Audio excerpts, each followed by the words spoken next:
Boa tarde. Vamos hoje para mais uma etapa sobre motores. A gente ia conhecer mais um pouquinho sobre motores. E eu relatei da última vez que eu comecei muito novo, estudando na biblioteca. E aí, quando eu terminei o ensino básico, eu fiz vestibular, estudei física e me formei em engenheiro mecânico, especializado em máquinas térmicas e pela paixão. E descobri uma coisa muito interessante, que toda a ciência pertence a Deus. Quando um dia você escutar assim falar, a ciência é contra Deus, isso são pessoas que não estudam ou não entenderam que todas as coisas existem no nosso planeta, no universo, e nos é dado a oportunidade de ser desvendado ou não as coisas serem utilizadas em tudo que você imaginar. Se você vê que o homem criou o avião, na realidade eles só repararam como era o formato da asa do pássaro e criaram uma asa artificial, onde o ar, quando divide sobre a asa, o ar que passa por baixo passa muito mais rápido que por cima, que tem que dar uma volta, e com isso cria uma pressão negativa em cima, puxando a asa para cima. Eles tiveram que criar um motor, a história do motor de novo, para impulsionar essa aeronave de contra o ar, para que ele pudesse voar. Mas eles observaram como é que era a geometria da asa de um pássaro. Inclusive o motor, tudo foi descoberto, já estava na natureza. Falei na semana passada sobre a pressão do vapor. Então isso já existia dentro das fontes térmicas, e o homem devagarzinho foi estudando e descobrindo como criar isso de forma artificialmente para poder utilizar esse potencial que existe na natureza. Então, toda a ciência pertence a Deus. E por mais eu estudo hoje a fé que eu tenho em Jesus. Jesus é Filho de Deus. E com Ele, se nós estudarmos Ele, nós podemos fazer um mundo melhor. Então vamos ver o que Ele nos permitiu aprender sobre o motor. No último vídeo eu falei da pressão do vapor, fazia o pistão, a parte interna móvel do motor mexer. Quer dizer, aquela parte interna, para quem conhece um pouco de mecânica, tem o nome de pistão. É um êmbolo, como eu falei, é o êmbolo da seringa. A pressão do ar empurrava aquela peça, fazia um movimento de rotação, igual a uma bicicleta, e o movimento se realiza. E o conceito básico da física, tudo que recebe uma força e cria um deslocamento, nós chamamos de trabalho. Então hoje nós vamos levitar em volta desse trabalho realizado pelo pistão, para se entender que esse é o coração do motor. Então, a pressão que realiza para empurrar o pistão, que no caso, semana passada eu falei sobre a pressão de vapor, mas nós vamos entender depois que a pressão gerada pela combustão da gasolina, é só a análise da pressão empurrando o pistão, nós vamos entender como isso acontece. Então, primeiro, como nós vamos identificar as peças do motor. O pistão é uma peça, tem um formato cilíndrico. Se olhar por cima, ele tem uma forma, se olhar aqui, uma forma circular. E para você, e vários de vocês já viram, por exemplo, eu tenho uma motocicleta de 250 cc, ou seja, são 250 centímetros cúbicos, que é o volume daquela motocicleta. Ou eu tenho um carro o carro Fiat ou Chevrolet 1000, eles chamam de 1000 centímetros cúbicos, que na realidade é 1 litro, é como se fosse uma garrafa. O volume interno daquele motor, quando realiza um ciclo, esse ciclo de admitir ar, que gera o trabalho dele, é de 1 litro. Então, se o motor tem 4 cilindros e ele tem 1000 cilindradas, quer dizer, ele tem 4 cilindros de 250 centímetros cúbicos, que multiplicado dá 1 litro. Então, vamos entender como é que se calcula a cilindrada. A cilindrada se calcula assim. A gente pega a circunferência do pistão e a circunferência toda, de ponta a ponta, a gente tem o diâmetro. Se medir daqui até aqui, nós temos o diâmetro. Eu vou chamar de Dzão aqui, tá de lado, mas é D. E a metade do diâmetro que vai aqui do ponto, até qualquer ponto do círculo, a gente chama de raio. Uma fórmula, existem várias fórmulas de calcular, mas eu vou dizer para você, para mim, é mais simples. É a área desse pistão, nós soubemos a área desse pistão, dessa superfície, multiplicado o quanto ele se movimenta, nós vamos, dentro do motor a gente chama de curso, nós vamos chamar de cilindrada. Então, a fórmula para calcular, primeiro nós temos que calcular a área, para começar. A área, quando a superfície é quadrada, retangular, é muito fácil. Você pode pegar aqui o comprimento, ou a largura, ou o comprimento, né? Você multiplica esse comprimento aqui vezes a largura. Então, se eu botar comprimento vezes a largura, eu vou ter a área. Essa é uma superfície fácil de calcular a área. Mas quando a gente vai passar para calcular a área de um círculo, a gente tem que usar uma fórmula. Uma fórmula que é π, é uma letra grega, π, que multiplica o raio ao quadrado. Aí nós vamos ter a área do círculo. Engraçado esse π aqui, né? Muitos viram isso na escola, alguns de vocês nunca viram, não importa. Mas π é uma letra grega. Na realidade, lá, quando o grego, esse vinha do termo de perímetro em grego, ele começava com essa letra aí, π, e passou, só ficaram com a primeira letra. O que aí a letra representa? Na realidade, π, eu vou botar aqui para vocês, é igual o perímetro, vou botar aqui P de perímetro do círculo. O que é perímetro do círculo? Imagine que eu tenho uma linha aqui, eu vou começar ela daqui, eu dou uma volta completa nesse círculo e volto aqui, e fosse igual uma corda, eu conseguisse abrir e esticar, é o perímetro. É o perímetro dividido pelo diâmetro. Então, a pessoa mede o diâmetro aqui e mede o perímetro. Então, o perímetro dividido pelo diâmetro dá esse número π. E o mais gozado é que eles começaram a realizar esses cálculos 1.700 anos antes de Cristo. E o que eles chegaram à conclusão? Que nunca dava um número exato. Por exemplo, eu tenho aqui escrito, o que está na minha calculadora, que ele me dá 3,14159265 e é um chamado número irracional. Ele nunca termina. Então, hoje, por exemplo, a NASA nos computadores, quando eles vão fazer cálculos dos astros, das estrelas, eles usam, aqui nós temos 1, 2, 3, 4, 5, 6, 7, 8. Eles usam 5 milhões de casas decimais para aumentar a precisão dos cálculos que eles fazem na nossa galáxia, no sistema interplanetário.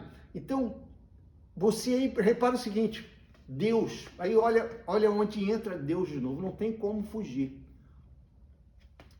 Deus criou o universo, quase tudo com forma esférica, mas numa escala simples. Você olha aqui, nós estamos aqui. A Terra tem o sistema solar, nós somos vários planetas que circulamos o Sol. E existem outras estrelas, outros astros, e tudo em forma esférica, em movimento para cima.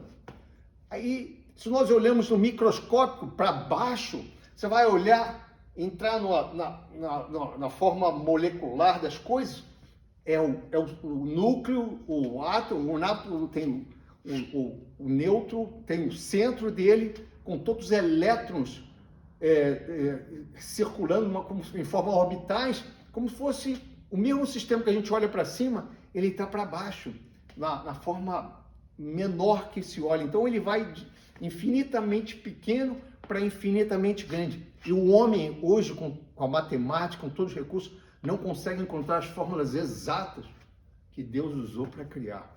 Nós vivemos ainda usando números irracionais, para você sentir como nós estamos longe de entender o tamanho da obra do Criador.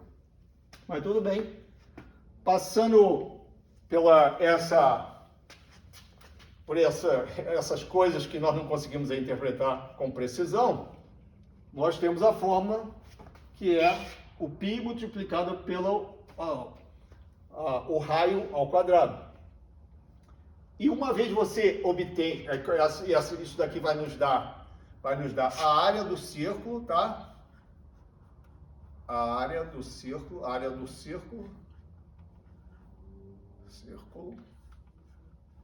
Uma vez você tendo a área do círculo, você multiplica essa área pelo curso que o pistão se movimenta. Aqui tem um desenho pequenininho de um pistão. Vamos supor, ele começa aqui em cima, ele vem até aqui nessa parte de baixo.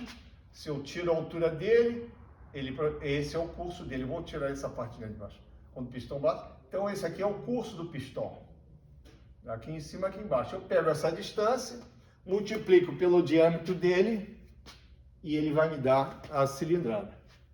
Então, a forma mais comum e na unidade, interessante que, por exemplo, nós no Brasil, hoje até aqui nos Estados Unidos, o sistema métrico é o sistema internacional que é utilizado para referenciar, para nos dar qual é o tamanho do motor.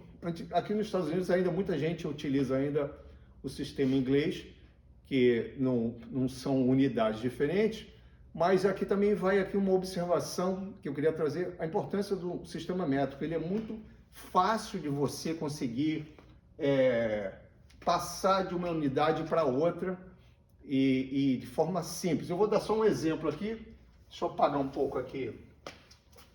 Aqui, nós vamos voltar depois quando quiser calcular com precisão, mas tudo isso eu estou só dando um esboço para vocês entenderem como é que faz um cálculo. Um dia você tem um motor, você não sabe qual é a cilindrada dele, você vai lá, pega o diâmetro do pistão, calcula a área dele utilizando essa fórmula que é o π, que é 3,1416, multiplicando pelo raio ao quadrado.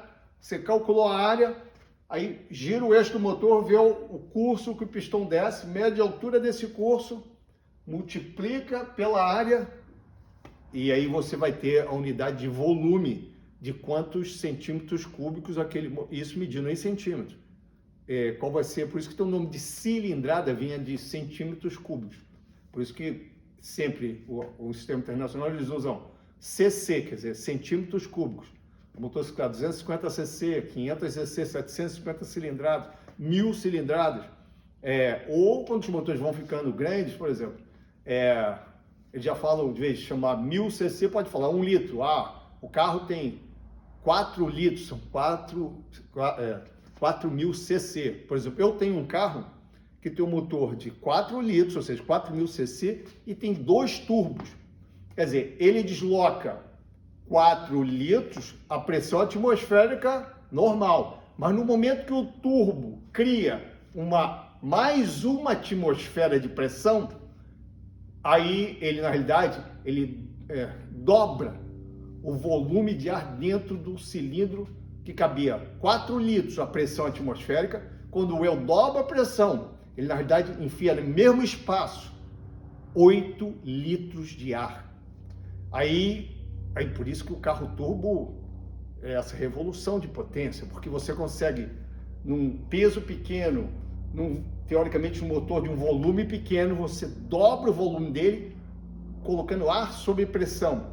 Claro, gerando no final uma combustão com uma pressão gigante, fazendo os veículos rápidos, como vocês veem que funcionam os carros turbo. Nós vamos entrar em detalhes no futuro, eu só estou dando uma pincelada para falar a importância do volume, da termologia de cilindrada, e vai aqui a dica de vocês entenderem a importância do sistema métrico na nossa vida. Deixa eu apagar isso tudo aqui, essas observações eu posso colocar, vocês podem pedir para mim, que eu posso trazer com mais detalhe no futuro para vocês, mas só para entender a simplicidade do sistema métrico, eu vou te dar um exemplo aqui, botar aqui uma escala aqui como se fosse o metro. Botar aqui metro. Se eu vou qualquer unidade abaixo do metro, eu tenho o decímetro, vou botar aqui, decímetro,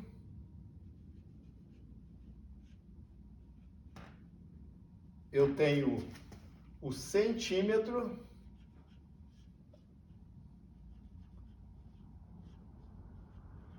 e eu tenho o milímetro.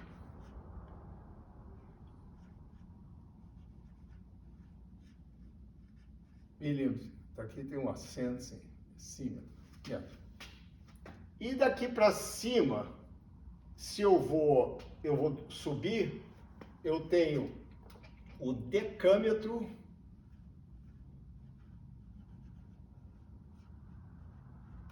eu tenho o hectômetro,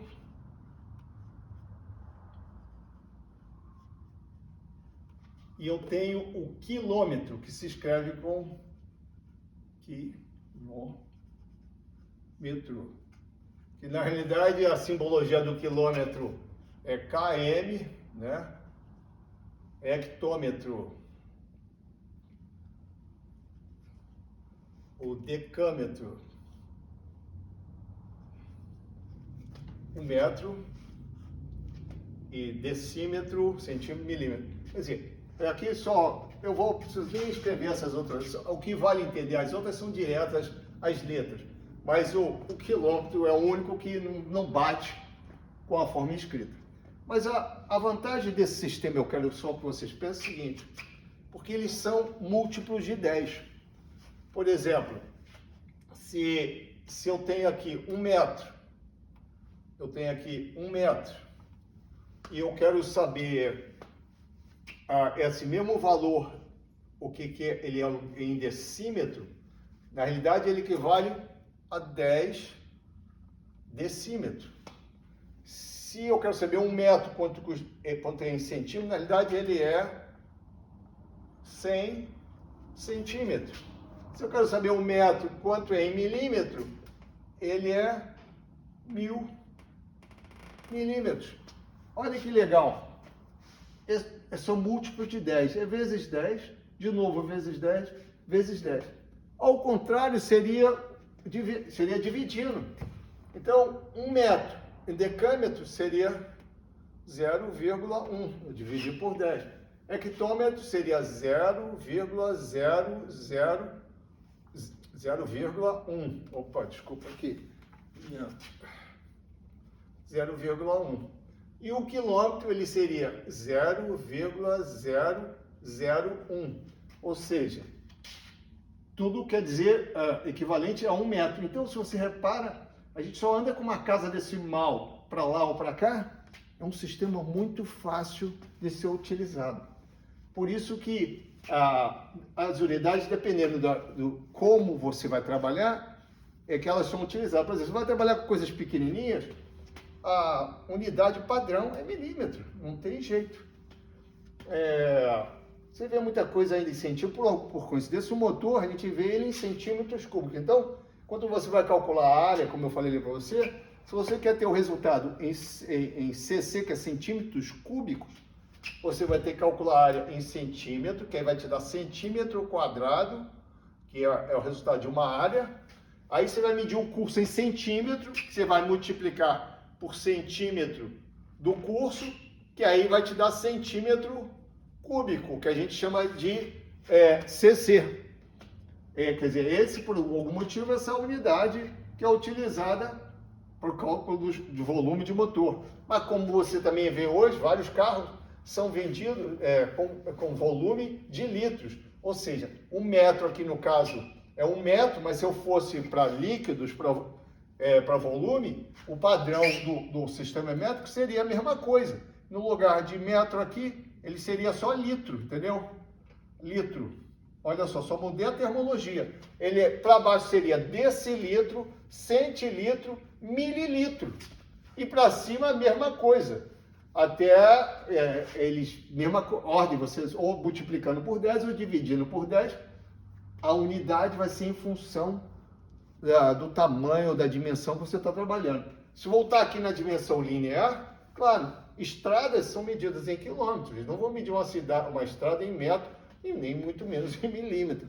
Então, aqui hoje a intenção é mostrar um pouco do cálculo que utiliza básico para a gente entender o que é a cilindrada e na cilindrada você vai descobrir que esse volume de ar no motor ele é comprimido num cabeçote.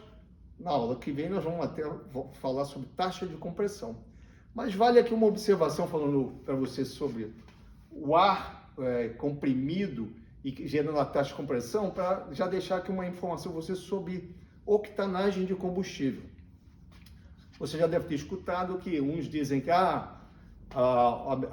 o carro anda melhor com uma gasolina de alta octanagem, e porque a gasolina de octanagem é melhor. Na realidade, não é verdade. A gasolina, aqui, por exemplo, eu moro nos Estados Unidos, você vai no posto de gasolina, você vê gasolina de 87 octana, de 90, 91 octana, 93 octana, tem combustível de competição de 100 octanas, de 110 octanas. Na realidade, a gasolina é produzida básica, vamos dizer assim, com 87 octanas, aqui nos Estados Unidos. No Brasil é parecido, mas o cálculo, para vocês entenderem. Então, a gasolina de 87 octanos, ela tem uma velocidade de combustão, uma velocidade de queima. Ou seja, ela também queima pela presença do fogo, da centelha elétrica na combustão, mas ela também queima sob a pressão do ar. Ou seja, se você comprimir demais a gasolina, mesmo que não haja fogo ou centelha, ela detona e há combustão dentro dela. Como você repara que isso acontece no carro? A gente já ouviu falar muitas vezes assim, o carro está batendo o pino. Na realidade, isso é pré-ignição, ou seja, é a gasolina sendo comprimida e começando a queimar fora do tempo que seria, nós vamos estudar também, chama tempo de ignição, para fazer o motor funcionar direito. Então, os carros são construídos, dependendo do fabricante, com diferentes objetivos. Então, tem os carros populares de passeio aqui nos Estados Unidos, são projetados para usar gasolina de 87 octanos. Então, a taxa de compressão desse motor não detona o combustível e ele só há combustão na hora que tem a centelha elétrica. Esse que, teoricamente, é o projeto do motor. Quando nós já passamos para um carro turbo, vamos dar um pulo. O carro turbo, como eu falei a você, que muitas vezes, como eu dobro a pressão do ar para encher o cilindro, eu aumento muito a pressão na hora que eu comprimo. Então, essa gasolina de 87, se tiver nesse motor e eu estiver comprimindo ele, antes do pistão atingir lá em cima, ela vai começar a queimar por compressão. E vai gerar essa pré-ignição que, de vez de gerar potência, ela vai gerar problema. Então, foi adicionado ao combustível de 87 octanas aditivos que inibem o tempo de ignição desse combustível, fazendo com que ele resista uma pressão maior para só queimar na presença da centelha elétrica, que o fabricante levou muitos anos estudando o momento exato que a combustão tem que começar a acontecer para que esse movimento que o pistão faz atinja a maior velocidade em harmonia com o sistema, que não haja pré-ignição, que é o caso da queima antes do tempo, ou não queime direito na hora da combustão. Aí, quanto maior é a taxa de compressão, quanto mais comprime o motor, ele necessita um combustível de maior octanagem. Então, para raciocinar comigo agora nessa informação. Então, a gasolina de alta octanagem queima menos do que a de 87 octanos. Então, a gasolina de 93 octanos, ela queima, é mais difícil de queimar do que a 87. Então, se você tem um carro que a taxa de compressão, eu vou dizer para você que é em torno de 10 vezes por 1, eu vou mostrar depois como é que se calcula isso, esse motor funciona muito bem com 87 octanos. Se você pega põe a gasolina 93 octanas, que queima menos, de vez de o motor funcionar melhor, ele vai funcionar pior. Porque na hora da combustão, ele não vai queimar tão rápido como queima de 87 octanas. Então, a octanagem, ela é especificada para um determinado tipo de motor. Se você tem um motor de alta compressão, você precisa de a gasolina de alta octanagem. Claro, custa mais porque requer vários aditivos por parte do fabricante. E claro, com tudo bem projetado, você consegue níveis de potência elevadíssimos. Mas se o motor do seu carro tem uma taxa de compressão baixa, a gasolina de 87 octanos vai te dar a melhor performance para esse motor do que se você botar uma gasolina de alta octanagem. Hoje fica essa pincelada sobre como as coisas acontecem no motor, tem muita coisa a ser explicada e eu espero ver vocês da próxima vez. Obrigado por ter assistido.